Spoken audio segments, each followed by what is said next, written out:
মঞ্চে ডেকে নিচ্ছি শ্রী অসিত পাঠক।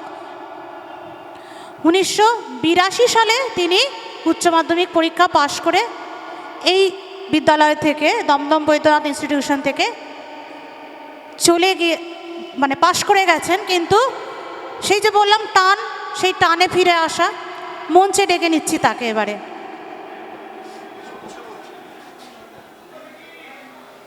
হ্যালো হ্যালো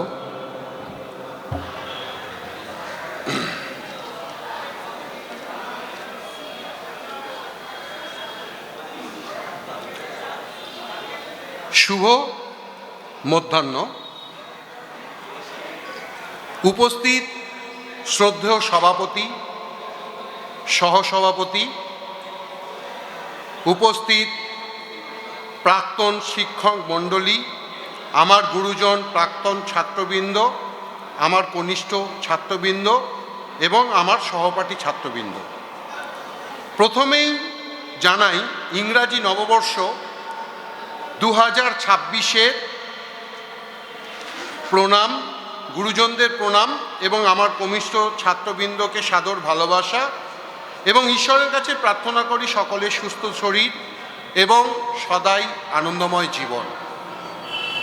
প্রতি বৎসর আমরা মিলিত হই এই আনন্দমুখর দিনে, যেখানে আমাদের প্রত্যেকের দমদম বৈদ্যনাথ ইনস্টিটিউশন বিদ্যালয়ের ছাত্র অবস্থায় সমস্ত আনন্দময় স্মৃতিগুলি উদ্গীরণের জন্য এবং প্রত্যেকের সঙ্গে সেই ছাত্র অবস্থার সম্পর্কগুলি আবার নতুনভাবে ফিরে পাওয়ার জন্য এ এক অপরিসীম অনুভূতি, যা ভাষায় প্রকাশ করা যায় না। এবার আসি অতীত এবং বর্তমান ছাত্র অবস্থার একটা পরিষ্কার তুলনামূলক মানচিত্র। তখন বিদ্যালয় ছিল একটা পরিষ্কার উদারময় পরিবেশ, যেখানে ছাত্রছাত্রীরা কেবলমাত্র খেলাধুলা কেন্দ্রিক ছিল, যেখানে পড়াশুনো ছিল দ্বিতীয় স্থানে। সেই আইসক্রিম গাড়ি, হজমিগুলি, ছোট ছোট কুলের বয়েম, বরফকুচি, ছোট ভাঁড়ে বিভিন্ন ধরনের রঙের দিয়ে এক সুন্দর পিরামিড, টিফিন সময় খাওয়া, সরস্বতী পুজোর সময় লাইন দিয়ে খিচুড়ি খাওয়া, ফুটবল মাঠে একটা ফুটবল নিয়ে সকালে দৌড়নো, ক্লাস ফুরলে বাক্স বাজানো, প্রত্যেকের সঙ্গে রুমাল লুকানো, ছোট ছোট মারামারি, লুকোচুরি খেলা, এক অদ্ভুত অনুভূতিগুলি ছিল। আজ সেই অনুভূতিগুলির প্রতিফলন প্রায় অস্তগত। ভক্তি ছিল শ্রদ্ধেয় শিক্ষকদের প্রতি, বিজয় প্রণাম করা, পড়া না পারলে বেতের বাড়ি, নীল ডাউন, কান ধরে বেঞ্চির ওপর দাঁড়ানো, এইসব ছিল একটা আন্তরিক ভালোবাসার প্রতিফলন ছাত্রদের প্রতি শিক্ষকদের। আবার ছাত্ররা সেই শ্রদ্ধা ভক্তির দ্বারা নিজেদের আপ্লুত করে রাখত শ্রদ্ধেয় শিক্ষকদের প্রতি। এই যেন এক পিতা এবং মাতার সম্পর্ক ছিল ছাত্রছাত্রীদের প্রতি, দ্বিতীয় অভিভাবক ছিলেন। বলতে বলতে চোখে জল এসে যায়। হয়তো অনেক প্রাক্তন ছাত্রছাত্রী বর্তমানে ডাক্তার, ইঞ্জিনিয়ার, শিক্ষক, সাধারণ কর্মচারী, ব্যবসায়ী, গৃহকর্তা বা গৃহকর্ত্রী, কিন্তু এই সব কিছুর মধ্যে যেন সেই বিদ্যালয়ের পরিবেশের সেই অপূর্ব গন্ধটুকু যেন আবার নতুন করে ফিরে আসে। কিন্তু এখন বিদ্যালয় বলতে একটা পেশাগত বিদ্যালয়ে পরিণত হয়েছে, যেখানে প্রাধান্য একটা মেশিনের মতন শিক্ষা ব্যবস্থা, অর্থাৎ যেন তেন প্রকারেণ একটা বিশাল নম্বরের বোঝা নিয়ে নিজেকে শৈশব অবস্থার অনুভূতিগুলিকে জলাঞ্জলি দিয়ে একজন বিশিষ্ট পেশাগত একজন অর্থনৈতিক প্রভাবশালী হয়ে ওঠাই একমাত্র উদ্দেশ্য।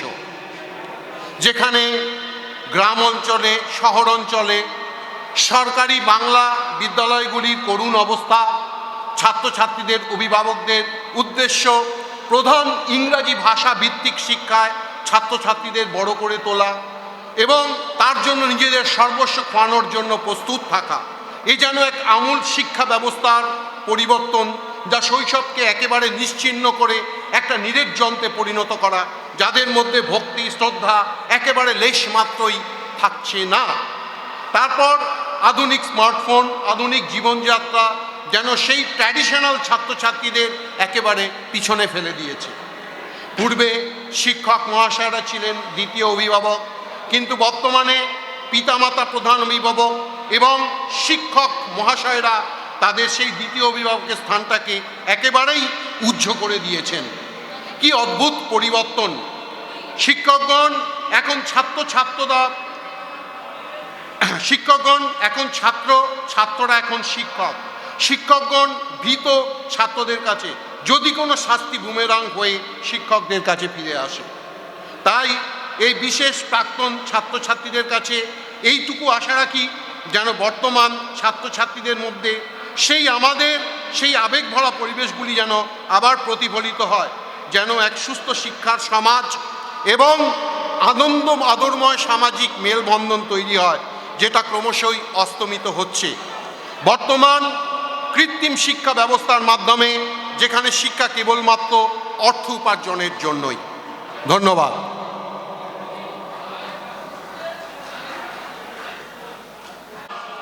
এর সঙ্গেই একটা রবীন্দ্রনাথ ঠাকুরের তোতা কাহিনী, যেটা বর্তমান প্রচলিত শিক্ষা ব্যবস্থার সঙ্গে প্রাচীন শিক্ষা ব্যবস্থার একটা ডিফারেন্সিয়েশন তৈরি করেছে। তোতা কাহিনী, রবীন্দ্রনাথ ঠাকুর।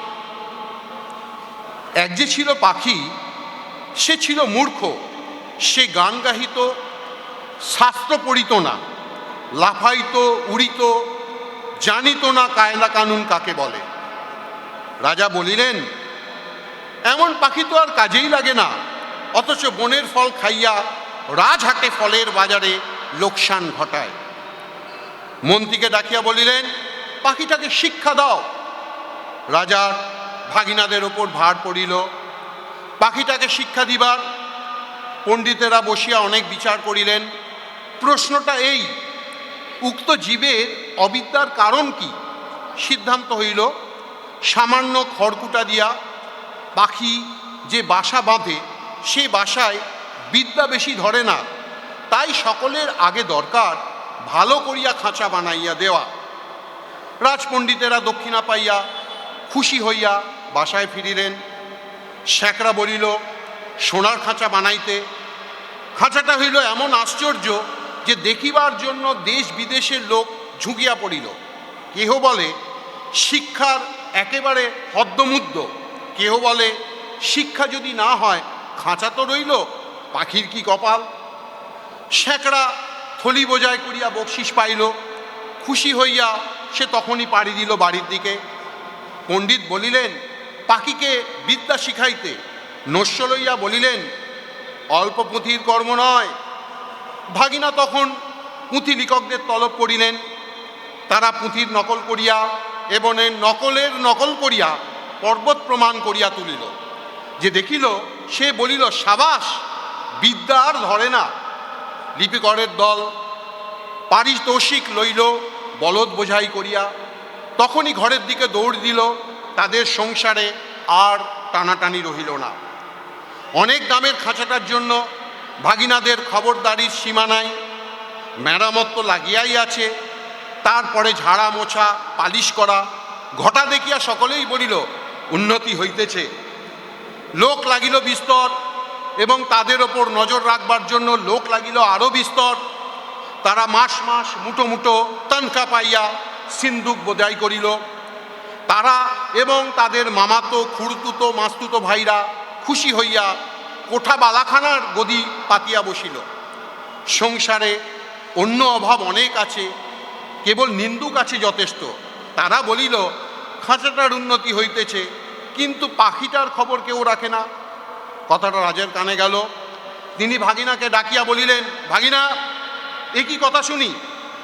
ভাগিনা বলিল, মহারাজ, সত্য কথা যদি শুনিবেন তবে ডাকুন শ্যাকরাদের, পণ্ডিতদের, লিপিকরদের ডাকুন, যারা মেরামত করে এবং মেরামত তদারক করিয়া বেড়ায়। নিন্দুকগুলি খাইতে পায় না বলিয়াই মন্দ কথা বলে। জবাব শুনিয়া রাজা অবস্থাটা পরিষ্কার বুঝিলেন। আর তখনই ভাগিনাদের গলায় সোনার হার চড়িল। শিক্ষা যে কি ভয়ঙ্কর তেজে চলিতেছে, রাজার ইচ্ছা হইল স্বয়ং দেখিবেন। একদিন তাই পাত্রমিত্র অমাত্য লইয়া শিক্ষাশালায় তিনি স্বয়ং আসিয়া উপস্থিত। দেউড়ির কাছে অমনি বাজিল শাঁখ ঘণ্টা, ঢাক ঢোল কাঁড়া নাকাড়া, তুড়ি ভেদি দামামা, কাঁসি বাঁশি কাসর খোল করতাল মৃদঙ্গ জগঝম্প। পণ্ডিতেরা গলা ছাড়িয়া টিকি নাড়িয়া মন্ত্রপাঠে লাগিলেন। মিস্ত্রি মজুর, স্যাঁকড়া লিপিকর, তদাকর, বিষ আর মামাতো পিস্তুত খুঁড়তুত এবং মাস্তুত ভাই জয়ধ্বনি তুলিল। ভাগিনা বলিল, মহারাজ কাণ্ডটা দেখিতেছেন? মহারাজ বলিলেন, আশ্চর্য, শব্দ কম নয়। ভাগিনা বলিল, শুধু শব্দ নয়, পিছনেও অর্থ কম নাই। রাজা খুশিয়া হইয়া দেউড়ি পার হইয়া যেই হাতিতে উঠিবেন এমন সময় নয়, নিন্দুক ছিল ঝোপের মধ্যে গা ঢাকা দিয়া। সে বলিয়া উঠিল, মহারাজ পাখিটাকে দেখিয়াছেন কি? রাজার চমক লাগিল, বলিলেন, ওই যা, মনে তো ছিল না, পাখিটাকে তো দেখা হয় নাই। ফিরিয়া আসিয়া পণ্ডিত বলিলেন, পাখিকে তোমরা কেমন শেখাও, তার কায়দাটাই তো দেখা চাই। দেখা হইল, দেখিয়া বড় খুশি। কায়দাটা পাখিটার চেয়ে এত বেশি বড় যে পাখিটাকে দেখাই যায় না, মনে হয় তাকে না দেখিলেও চলে। রাজা বুঝিলেন আয়োজনের ত্রুটি নাই, খাঁচায় দানা নাই, পানি নাই, কেবল রাশি রাশি পুঁতি হইতে রাশি রাশি পাতা ছিঁড়িয়া কলমের ডগা দিয়া পাখির মুখের মধ্যে ঠাসা হইতেছে। গান তো বন্ধই, চিৎকার করিবার ফাঁকটুকু পর্যন্ত বোঝা দেখিলে শরীরে রোমাঞ্চ হয়। এবার রাজা হাতিতে চড়িবার সময় কানমলা সর্দারকে বলিয়া দিলেন, নিন্দুকের যেন আচ্ছা করিয়া কান মলিয়া দেওয়া হয়। পাখিটা দিনে দিনে ভদ্রদস্তুর মতো আধমরা হইয়া আসিল। অভিভাবকেরা বুঝিল যে আশাজনক, তবু স্বভাব দোষে সকালবেলার আলোর দিকে পাখি চায় আর অন্যায় রকমে পাখা ঝটপট করে। এমনকি একদিন দেখা যায় তার রোগা ঠোঁট দিয়ে খাঁচার শলা কাটিবার চেষ্টায় আছে। কোতোয়াল বলিল, এ কি বেয়াদবি! তখন শিক্ষা মহলে হাপড় হাতুড়ি আগুন লইয়া কামার আসিয়া হাজির। কি দমাদম পিটানি! লোহার শিকল তৈরি হইল, পাখির ডানাও কাটা গেল। রাজার সম্বন্ধীরা মুখ হাঁড়ি করিয়া মাথা নাড়িয়া বলিল, এ রাজ্যে পাখিদের কেবল আর আক্কেল নাই তা নয়, কৃতজ্ঞতাও নাই। তখন পণ্ডিতেরা এক হাতে কলম এক হাতে সরকি লইয়া এমনই কাণ্ড করিল যাকে বলে শিক্ষা। কামারের পশার বাড়িয়া কামার গিন্নির গায়ে সোনা দানা চড়িল এবং কোতোয়ালের হুঁশিয়ারি দেখিয়া রাজা তাকে শিরোপা দিলেন। পাখিটা মরিল, কোন কালে কেউ তা ঠাহর করতে পারে নাই। নিন্দুক লক্ষ্মী ছাড়া রটাইল, পাখি মরিয়া আছে। ভাগিনাকে ডাকিয়া রাজা বলিলেন, ভাগিনা এ কি কথা শুনি? ভাগিনা বলিল, মহারাজ পাখিটার শিক্ষা পুরো হইয়াছে। রাজা শুধাইলেন, ও কি আর লাফায়? ভাগিনা বলিল, আরে রাম, আর কি ওড়ে? না। আর কি গান গায়? না। দানা না পাইলে কি চেঁচায়? না। রাজা বলিলেন, একবার পাখিটাকে আনো দেখি। পাখি আসিল, সঙ্গে কোতোয়াল আসিল, পাইক আসিল, ঘোড়সওয়ার আসিল। রাজা পাখিটাকে টিপিলেন, সে হাঁ করিল না, হুঁ করিল না। কেবল তার পেটের মধ্যে পুঁথির শুকনো পাতা খসখস গজগজ করিতে লাগিল। বাহিরে নববসন্তের দক্ষিণ হাওয়ায় কিশলয়গুলি দীর্ঘ নিঃশ্বাসে মুকুলিত বনের আকাশ আকুল করিয়া তুলিল। আমার এই কবিতার মাধ্যমে একটাই আমার বক্তব্য, শৈশব অবস্থাটা বিদ্যার পাহাড় দিয়ে যেন একেবারে দমবন্ধ করে না দেওয়া হয়, তাতে সমাজের একটা সুন্দর প্রতিফলন, সুন্দর সমাজ গঠন হবে। এই আমার বক্তব্য। নমস্কার।